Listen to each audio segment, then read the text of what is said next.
Thank you for joining us on This Is Exclusive. It's 7 p.m. on a Saturday evening. Coming to you, ladies and gentlemen, with 4 big stories lined up on the show with a breaking news update on Operation Black Forest. Here are the headlines.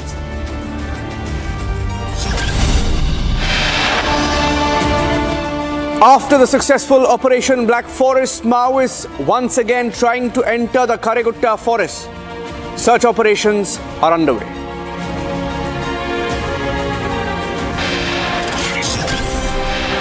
Big buzz in Bangladesh over a possible ouster of Muhammad Yunus.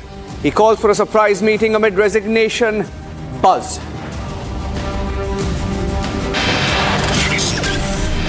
Man arrested for allegedly leaking BSF and Navy information to Pakistan's handlers in Gujarat.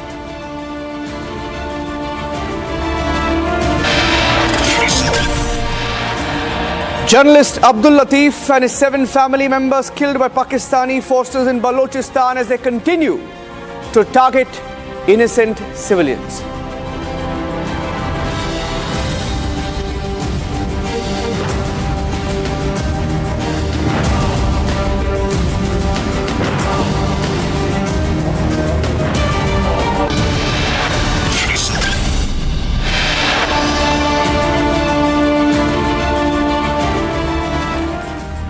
And getting across some breaking news on top of the show, ladies and gentlemen, as we get some details from Chhattisgarh on the anti-Maoist operations.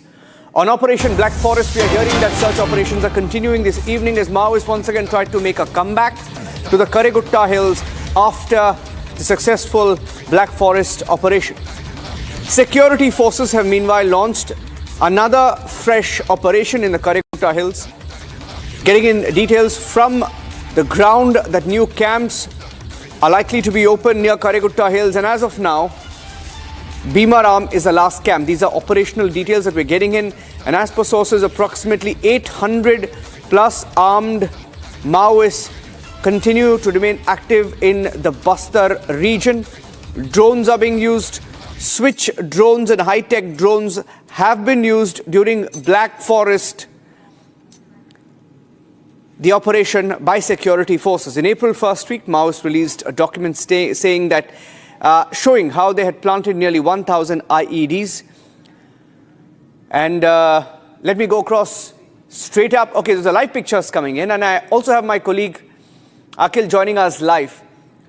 Akhil is joining me live. Akhil, hearing that there are more Maoists there, how many Maoists remain? Because the number that you have shared is alarming, indicating that the operation may continue.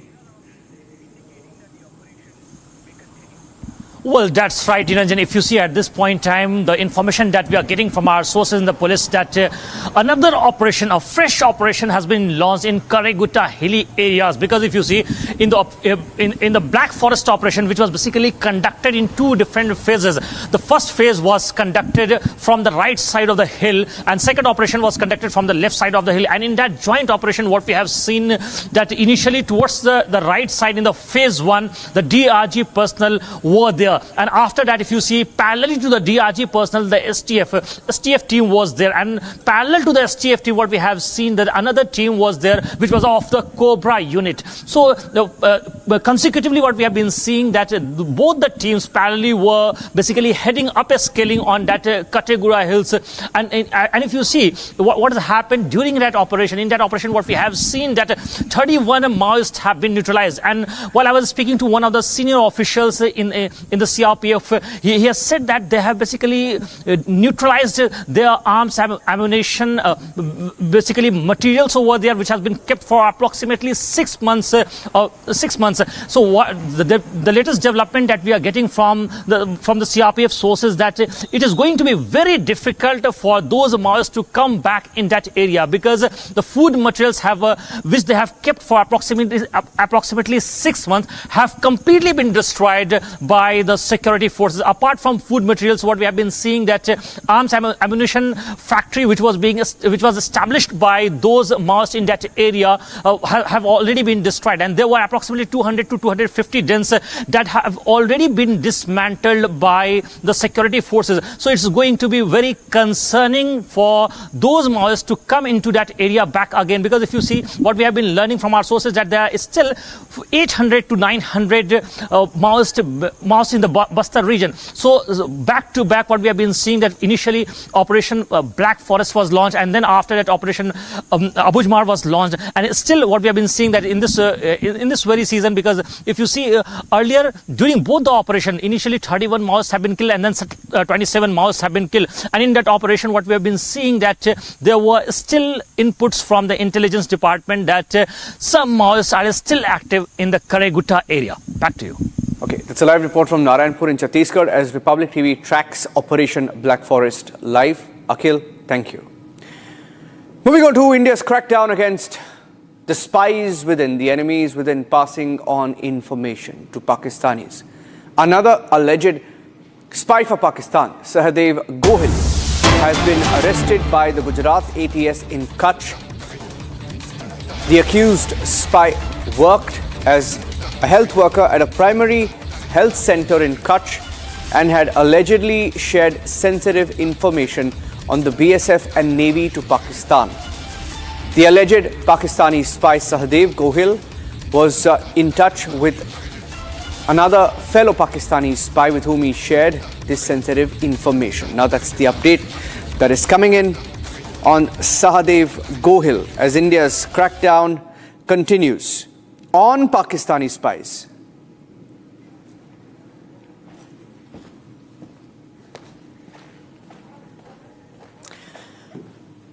And more on the alleged Pak spy network.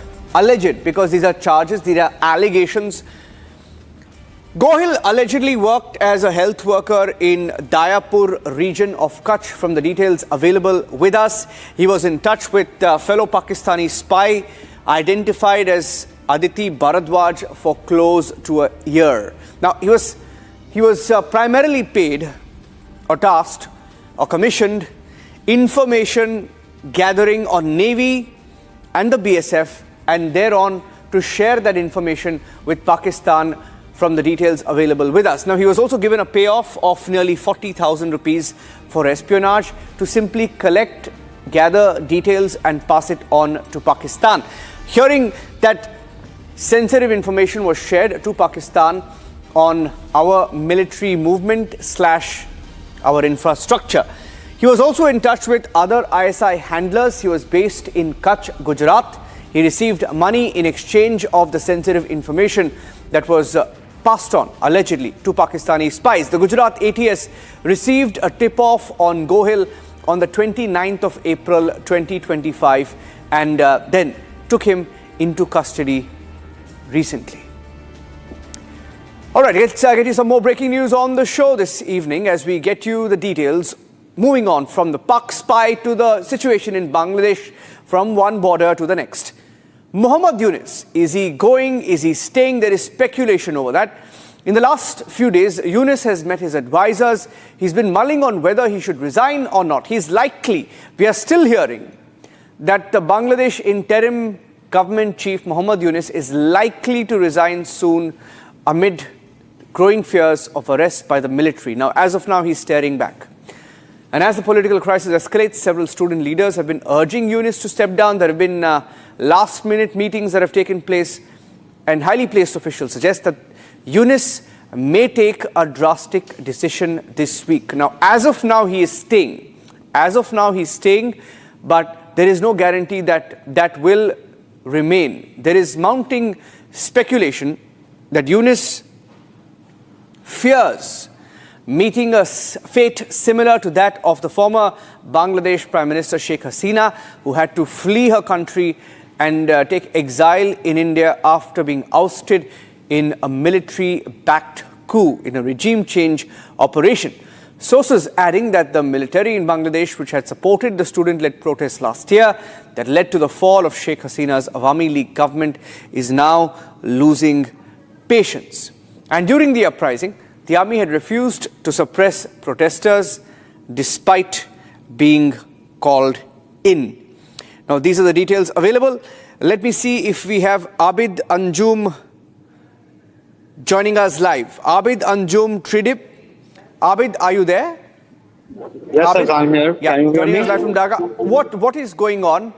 Several meetings have Yes. taken place according to reports. Is he staying? Is Yunus staying or is Yunus leaving? According to the planning advisor to the interim government in Bangladesh, Wahyuddin Mahmood has said on Saturday that the chief advisor, Professor Muhammad Yunus, will continue in his position, and so will other advisors.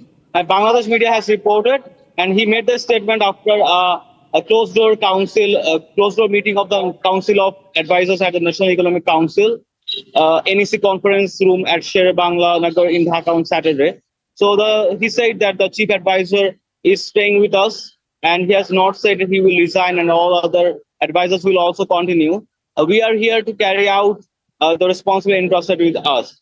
And amid the ongoing political unrest, the Council of Advisors convened the closed meeting, unscheduled meeting minutes after a session of the Executive Committee of the National Economic Council, ECNEC. So it is from my side, this is the last update that we got. Thank you. Why is he upset? Why is he upset? Why has he, taken this decision? Now, what is the one? Why is he upset? Second, what is going on between him and the army chief?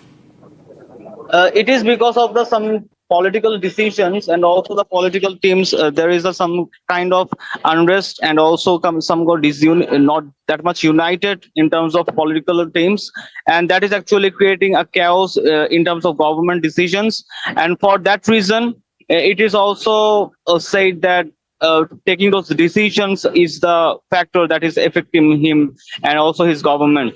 And for those perspectives and those outcomes, it is actually becoming a little bit complex situation right here. Yeah, but is there any truth to the reports of him, having a tension, a brewing tension ongoing with the army chief? The army chief has not been happy. He's made a few comments in the last few months. Any truth to that?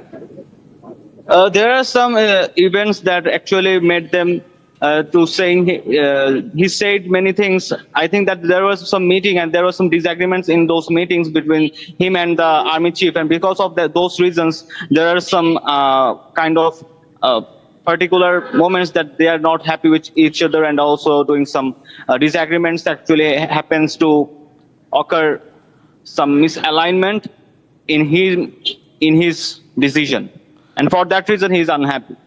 Yeah.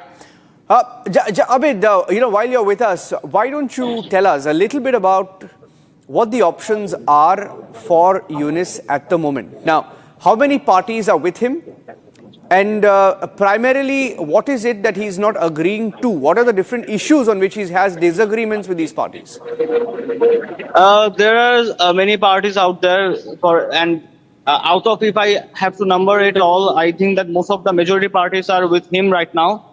Because of the ongoing situation, they actually know that what is the importance and what is the significance of the whole matter, and because of that reason, they are actually creating some sort of decisions that are actually helping Dr. Muhammad Yunus and also his government to run the operation very smoothly. And in case of disagreement, there are some teams like BNP and also other teams, those who think that they should give election as soon as possible, and also other development should take place soon, and that is creating unrest in this kind of thing. And that's all. I think that is the perspective if I consider political teams.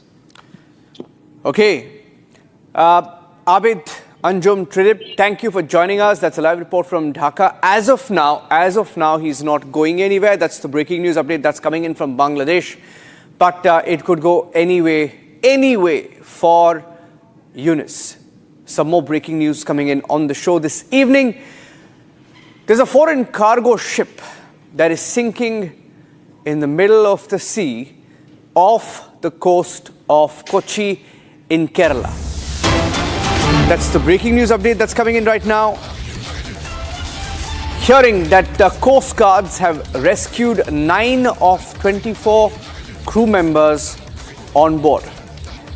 An operation is underway to rescue others. There are pictures also coming in of the cargo vessel. And the cargo, look at that, that's a picture that's coming in, exclusive pictures on Republic TV of a foreign cargo ship that's sinking off the coast of Kochi. The Kerala State Disaster Management, or the KSDMA, has reportedly issued a warning to the public after the Coast Guard reported a possible leakage of dangerous substances from the ship in the Arabian Sea off the coast of Kerala. This is a cargo ship. And in the pictures, in many pictures that are doing the rounds on social media, you can see that the cargo, a large part of the cargo has fallen from the ship. It's a Liberian ship, MSC Elsa 3. MSC Elsa 3 en route Kochi, port from Whittingham. So this is the developing story, and we're picking up more details, in fact, from our reporters and our stringers in Kerala. This is a container ship. And just to give you a little more details, this is a container ship, and the current position of MSC Elsa 3 is at Indian coast, reported about 20 hours ago by the AIS. The vessel is en route to the port of Kochi. It was last measured sailing at a speed of 11.7 knots, expected to arrive in Kochi on the 24th of May. Of course, there is no arrival now that the ship is sinking. The vessel MSC Elsa 3 is a container ship built in 1997, 28 years old, currently sailing under the flag of Liberia. Now, these are known details. It is right off the coast of Kochi, at the tip of the Indian peninsula. This is a ship that was scheduled to arrive on the 24th, but it has not arrived because it is sinking off the coast. A large part of the cargo has also fallen off the Liberian ship. And the Indian Coast Guard, meanwhile, we're getting in breaking news now that the Indian Coast Guard has received a distress alert regarding the Liberia flagged container vessel as well. So we're picking up more details of this vessel as we speak. This is an evolving situation, and from the details available with us, this ship has capsized while traveling from Whittingham to Kochi. Efforts are underway to rescue the crew members from the last update that came in from the local media reports. It's a container ship that's capsized in the Arabian Sea, roughly some reports putting it at 38 nautical miles off the coast of Kochi. The Coast Guard continues its efforts to rescue crew members.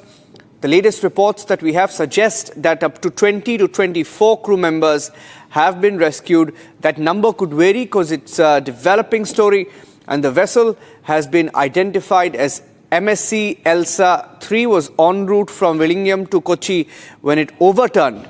Alisha, my colleague, is joining us live from the newsroom. Alisha, what do we know about the nature of the cargo of the ship? Because we just read a report that there could be some dangerous substance. I don't know what the dangerous substance is. Do we have any confirmation from our reporters there in Kerala? Well, Niranjan, we know there is a statement that has been issued by Indian Coast Guard where they have mentioned that the Coast Guard is actively coordinating a rescuing operation with ship in vicinity and aircraft deployed overhead to monitor and assist. Out of 24 crew on board, 21 has already been rescued and the support evacuation. Indian Coast Guard aircraft have deployed additional lifeguards near the listing of vehicles. It's also DG Shipping in coordination with the Coast Guard has issued urgent directives to the ship managers to initiate a salvage operation to stabilize the vessel and avert further risk.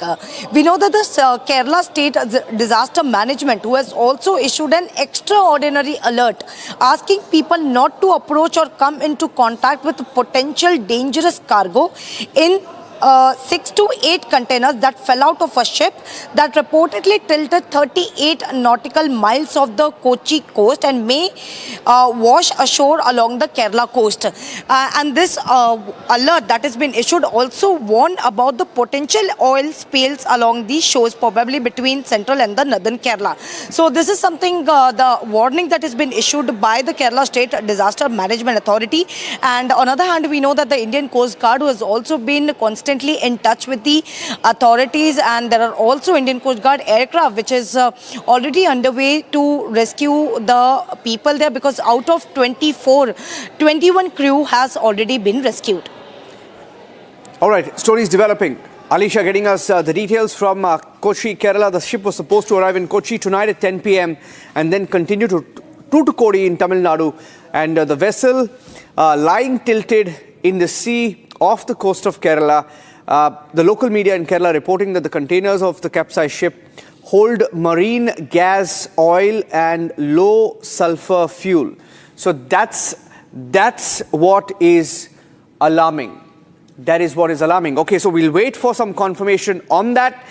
And let's quickly go across to some more breaking news now coming in on the show. Even as the guns have fallen silent, we'll keep a track on the story in Kochi. Even as the guns have fallen silent along the line of control, I'm going to the story from the border now. The Indian Army remaining on high alert, closely monitoring every movement across the border. India has deployed medium caliber weapons in forward positions. The army is leaving nothing to chance. Surveillance has been intensified, patrols have been stepped up, frontline units remain in a state of operational readiness. Here's a report. Republic is reporting from the ground zero where Pakistan was hammered by the border security force and their bunkers were totally decimated by the troops of the BSF. Right now we are in the Samba sector where the BSF's gun is still pointed towards the Pakistani post because Pakistan cannot be trusted. Though the guns have fallen silent, but here a befitting reply was given by the border security force decimating the Pakistani terror infrastructure as well as the Pakistani Rangers infrastructure that was there, making it very clear to the Pakistan side that they cannot actually afford any mischief along the international border. A line of control, what we saw, it's almost the double on the international border because it was BSF and BSF proved to be lethal for the adversary as they have given them a befitting reply for the mischief that they were planning, and around 20 casualties to the Pakistan side has been confirmed. These are the post of the Pakistan that is on the radar of the border security force. That post still has a Pakistani flag but it has been tilted down and the Pakistan dare not to come to this side so that they can even fix the position of their national flag there.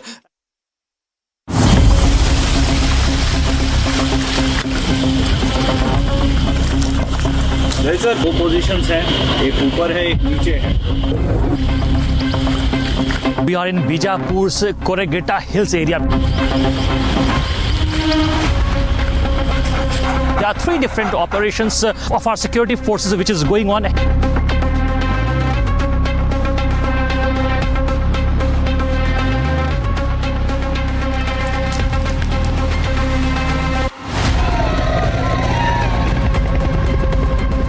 Success was obtained by our security forces in which 31 Maoists have been neutralized.